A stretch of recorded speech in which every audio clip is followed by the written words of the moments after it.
44 guest room. अब आगे धीरे धीरे करके सारे गेस्ट चले जाते हैं। समीर भी चला जाता है और अब वाधवा के साथ ही वो काम करने वाला था। सभी फैमिली मेंबर्स मेंशन के अंदर आते हैं और थके होने के कारण सभी अपने अपने रूम में चले जाते हैं। एव का रूम, वो रूम काफी बड़ा और लग्जरियस लग रहा था। जब एव सिमी को अपनी बाहों में लेके रूम में आता है तो वो सीधे उसे काउच पर बैठाता है। एव अभी भी शांत नहीं हुआ था। वो सिमी से गुस्से में बोला, फोन कहाँ है तुम्हारा? सिमी बस सुबक कर सर नीचे कर ली। एव अपने रूम में एंटीक वॉश गुस्से में पटक देता है और चिल्लाते हुए बोला, मैंने कहा कि फोन कहाँ है तुम्हारा? सिमी बिल्कुल सहम चुकी थी। वो धीरे से बोली, अंडरस्को चिक्की के पास है। एव ये सुनता है तो उसकी भौहें तन जाती हैं और वो किसी को कॉल करता है और थोड़ी देर बाद सिमी का फोन एव के हाथ में होता है। वो फोन ऑन करता है और कुछ देखता और शायद कुछ डिलीट भी कर रहा था। वो जब उसके फोन से सब कुछ कर लेता है तब सिमी के फोन को उठाकर बेड पर फेंक देता है और सिमी को उठाते हुए बोला, चलो शॉवर लेते हैं।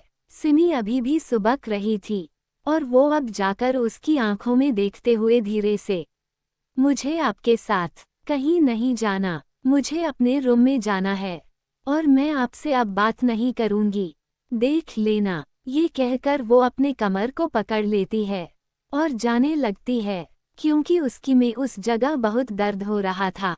एव सर्द आवाज में बोला, नहीं जा सकती कहीं तुम।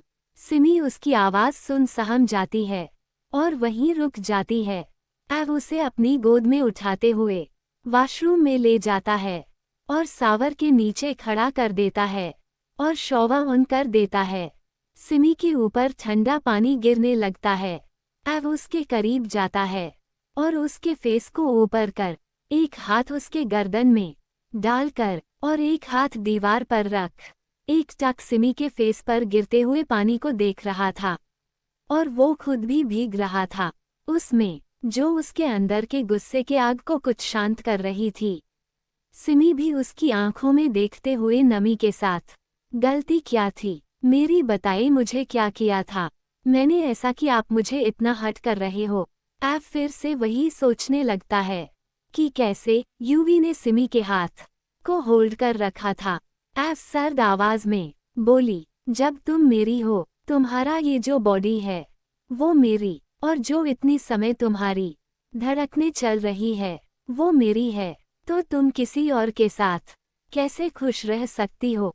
फिर उसके करीब आते हुए धीरे से बोली, तुम्हें तो सजा मिलनी ही थी ना बेबी, और यही तुम्हारी सजा थी, मेरे अलावा किसी और के साथ खुश रहने की। सिमी डरते हुए बोली, पर मुझे बहुत दर्द हो रहा था। एव उसके हाथों को दीवार पर प्रेस करते हुए एहसास के साथ उसके कान में अंडस्को बोला, वो तो होगा ही ना, और तुम मेरे गुस्से को भी अच्छे से जानती हो। ये कहकर उसने उसे प्यार से अपने बाहों में भर लिया। अब आगे धीरे धीरे करके सारे गेस्ट चले जाते हैं। समीर भी चला जाता है और अब वाधवा के साथ ही वो काम करने वाला था। सभी फैमिली मेंबर्स मेंशन के अंदर आते हैं और थके होने के कारण सभी अपने अपने रूम में चले जाते हैं। एव का रूम, वो रूम काफी बड़ा और लग्जरियस लग रहा था। जब एव सिमी को अपनी बाहों में लेके रूम में आता है तो वो सीधे उसे काउच पर बैठाता है। एव अभी भी शांत नहीं हुआ था। वो सिमी से गुस्से में बोला, फोन कहाँ है तुम्हारा? सिमी बस सुबक कर सर नीचे कर ली। एव अपने रूम में एंटीक वॉश गुस्से में पटक देता है और चिल्लाते हुए बोला, मैंने कहा कि फोन कहाँ है तुम्हारा? सिमी बिल्कुल सहम चुकी थी। वो धीरे से बोली, अंडरस्को चिक्की के पास है। एव ये सुनता है तो उसकी भौहें तन जाती हैं और वो किसी को कॉल करता है और थोड़ी देर बाद सिमी का फोन एव के हाथ में होता है। वो फोन ऑन करता है और कुछ देखता और शायद कुछ डिलीट भी कर रहा था। वो जब उसके फोन से सब कुछ कर लेता है तब सिमी के फोन को उठाकर बेड पर फेंक देता है और सिमी को उठाते हुए बोला, चलो शॉवर लेते हैं। सिमी अभी भी सुबक रही थी और वो अब जाकर उसकी आंखों में देखते हुए धीरे से, मुझे आपके साथ कहीं नहीं जाना, मुझे अपने रूम में जाना है और मैं आपसे अब बात नहीं करूंगी, देख लेना। ये कहकर वो अपने कमर को पकड़ लेती है और जाने लगती है, क्योंकि उसकी में उस जगह बहुत दर्द हो रहा था।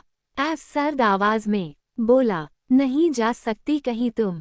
सिमी उसकी आवाज सुन सहम जाती है और वहीं रुक जाती है। ऐव उसे अपनी गोद में उठाते हुए वॉशरूम में ले जाता है और सावर के नीचे खड़ा कर देता है और शॉवर ऑन कर देता है। सिमी के ऊपर ठंडा पानी गिरने लगता है।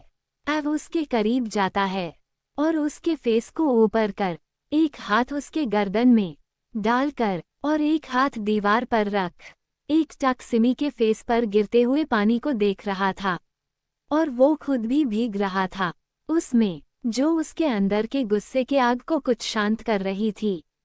सिमी भी उसकी आंखों में देखते हुए नमी के साथ, गलती क्या थी मेरी, बताइए मुझे क्या किया था मैंने ऐसा कि आप मुझे इतना हर्ट कर रहे हो।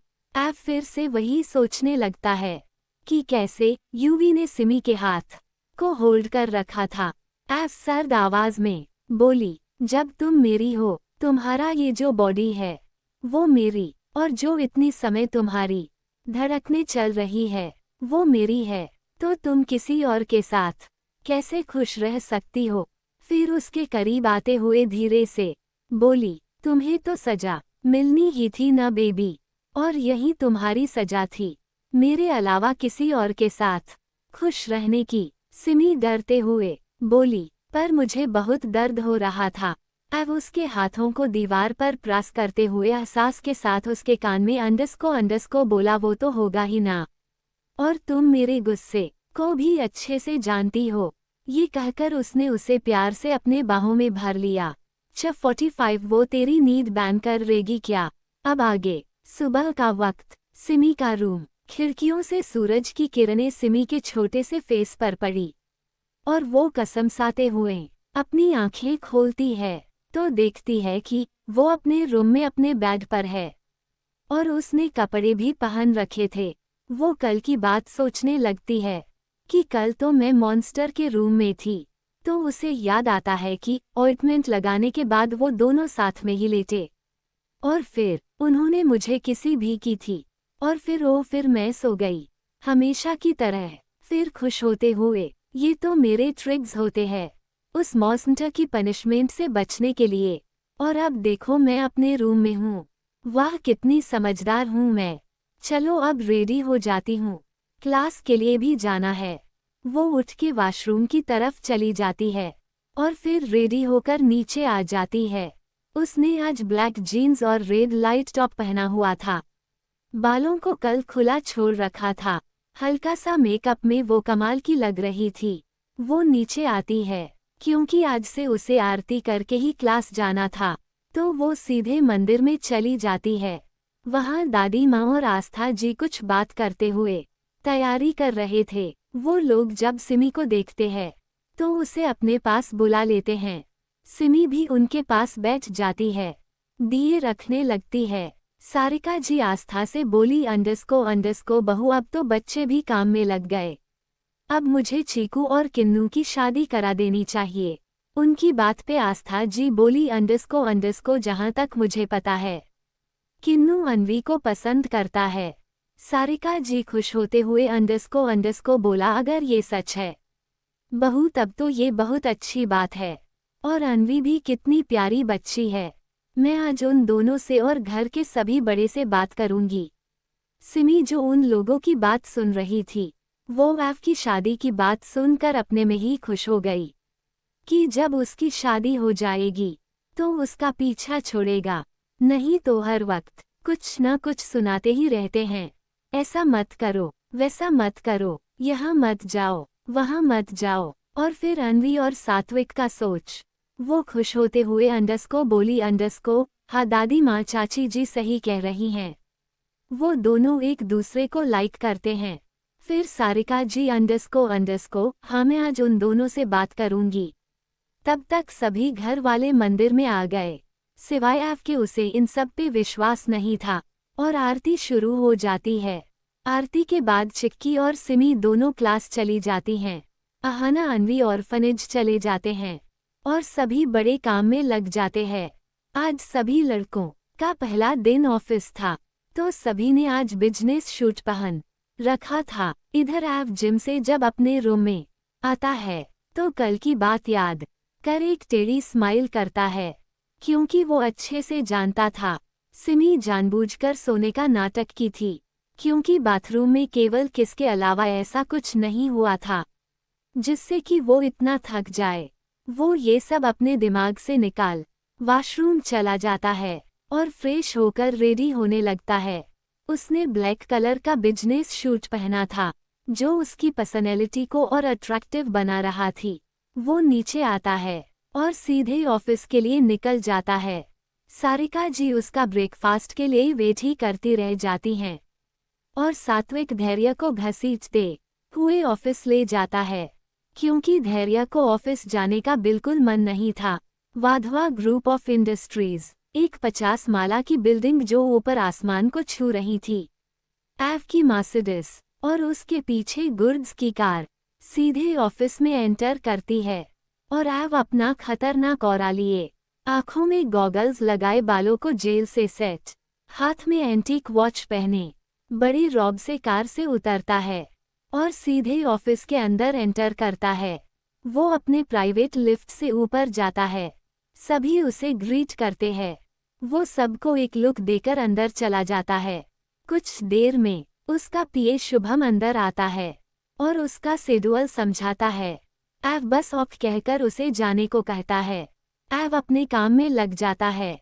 कुछ देर बाद उसका पीए आकर अंडस को बोला, अंडस को सर मिस्टर लूथरा आ चुके हैं और वो मीटिंग रूम में है। एव बस हम कहता है और अपने कोट को लेकर मीटिंग रूम में चला जाता है। मीटिंग रूम में एक लड़का अपने ही रॉब में बैठा था। एव उसके पास जाता है। वो लड़का उससे हाथ मिलाता है। एव भी उससे हाथ मिलाता है। वो लड़का एव को टक्कर दे रहा था। ऐसा उसका जो पीए वहां खड़ा था। वो सोच रहा था, एव बिना किसी भाव के अंडस को तो हम लोग अब साथ काम कर रहे हैं इस प्रोजेक्ट पर। मुझे उम्मीद है कि हम इसे जल्दी पूरा कर लेंगे। वो लड़का और कोई नहीं समीर लूथरा था। समीर लूथरा बोला, अंडस को यस ऑफ कोर्स, हम बहुत जल्द पूरा कर लेंगे। दोनों की मीटिंग्स कुछ देर में खत्म होती है और दोनों एक दूसरे से हाथ मिलाकर बाहर निकल जाते हैं। एव का केबिन अंडस को सात्विक उसके केबिन में एंटर करता है तो एव उसे एक नज़र देख अपने काम में लग जाता है। तो सात्विक उसे घूरते हुए बोला, प्यार करता है उससे। ये सुन एव की पकड़ फाइल पे कस जाती है, पर वो कोई रिएक्ट नहीं करता। सात्विक गंभीर होते हुए अंडस को बोला, मैं तुझसे कुछ पूछ रहा हूँ, जवाब दे। एव फिर कुछ नहीं कहता। तो सात्विक भड़कते हुए अंडस को बोला, देख, अगर तू उससे प्यार नहीं करता तो उसको टॉर्चर भी मत कर। क्या वो तेरी नींद बनकर रहेगी जिंदगी भर? ये सब सुन एव की आंखें सर्द हो गई।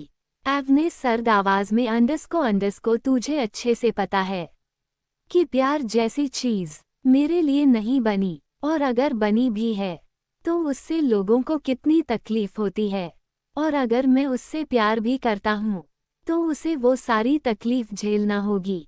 मेरे गुस्से को झेलना होगा सब कुछ, पर अभी मैं ये सब नहीं सोच सकता।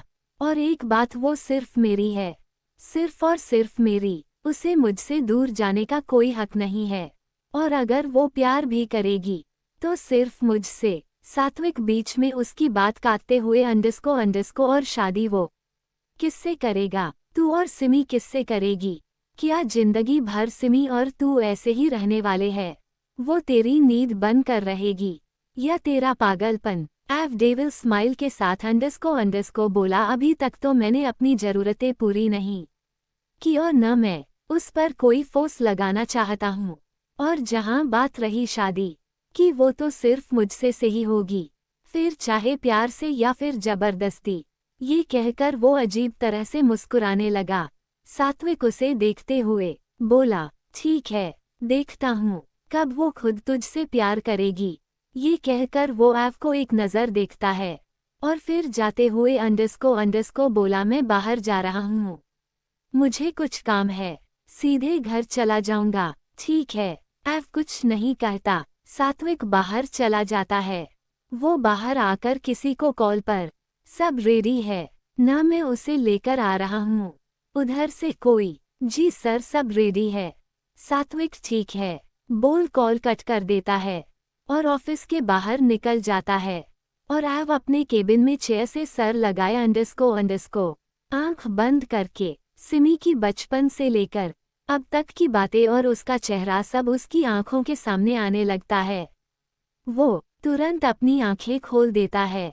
इस वक्त उसकी आंखों में पता नहीं क्या था, जो सिर्फ वही जान सकता था, वो खुद से ही। मैं सबकी तरह प्यार में नहीं पड़ सकता, कभी नहीं। फिर टेढ़ी स्माइल के साथ बोला, पूरी लाइफ तो तुमको मेरी ही साथ रहना है, माय क्यूट बेबी, और उसके लिए प्यार जरूरी है कि तुम मुझसे प्यार करो। तो ठीक है, यही सही। ये कहकर वो फिर अपने काम में लग जाता है।